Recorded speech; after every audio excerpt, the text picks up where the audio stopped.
नमस्कार दोस्तों, आइए जानते हैं मृत्यु के बाद पापी आत्मा की यात्रा कैसी होती है। गरुड़ पुराण के अनुसार पापी आत्मा की यमलोक यात्रा अत्यंत कष्टदायी और भयावह होती है। यमदूत पापी जीव गले में पास फंदा डालकर घसीटते हुए अंधकारमय मार्ग से ले जाते हैं।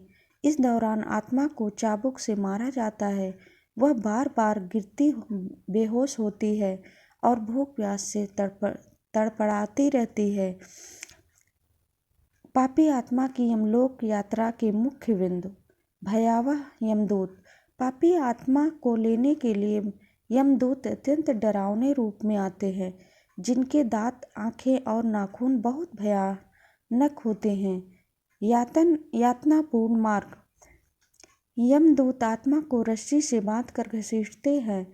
रास्ते नमस्कार दोस्तों, आइए जानते हैं मृत्यु के बाद पापी आत्मा जंगल की तो कहीं यात्रा रेत कैसी होती है। गरुड़ पुराण के अनुसार अंधकार और गरुड़ पुराण के अनुसार पापी आत्मा की यमलोक यात्रा अत्यंत कष्टदायी आत्मा को बहुत भयावह होती कष्ट है। और डर का सामना करना पड़ता है। पापी जीव दंड गले और में भूख प्यास फंदा पापी डालकर आत्मा घसीटते से हुए तड़पती रहती अंधकार है, में लेकिन मार्ग यमदूत से ले उसे जाते कोई हैं। इस दौरान आत्मा को चाबुक से मारा जाता है।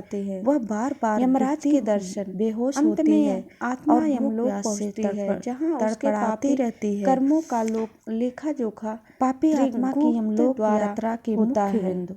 भयावह फिर यमदूत। उसे नरक की पापी सजा आत्मा दी जाती को लेने है। के लिए यह यमदूत यात्रा अत्यंत डरावने यमलोक रूप में आते पहुंचने हैं, के बाद जिनके 13 दिनों दांत, के बाद आंखें और शुरू नाखून होती है, बहुत भयानक जब आत्मा का होते सूक्ष्म हैं। शरीर पूरी तरह से तैयार हो जाता है। यमदूत आत्मा को रस्सी से बांधकर घसीटते हैं। रास्ते में कहीं चाबुक, कहीं कांटों के जंगल तो कहीं गर्म रेत जैसी यातनाएं मिलती है। अंधकार और भटकाव। मार्ग में अंधकारमय होता है, जहां आत्मा को बहुत अत्यधिक कष्ट और डर का सामना करना पड़ता है। दंड और भूख प्यास। पापी आत्मा भूख प्यास से तड़पती रहती है, लेकिन यमदूत उसे कोई राहत नहीं देते, बल्कि मारते हुए आगे ले जाते हैं। यमराज के दर्शन।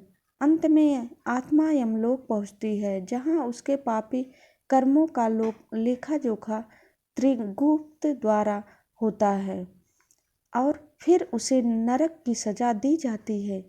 यह यातनापूर्ण यात्रा यमलोक पहुंचने के बाद 13 दिनों के बाद शुरू होती है, जब आत्मा का सूक्ष्म शरीर पूरी तरह से तैयार हो जाता है।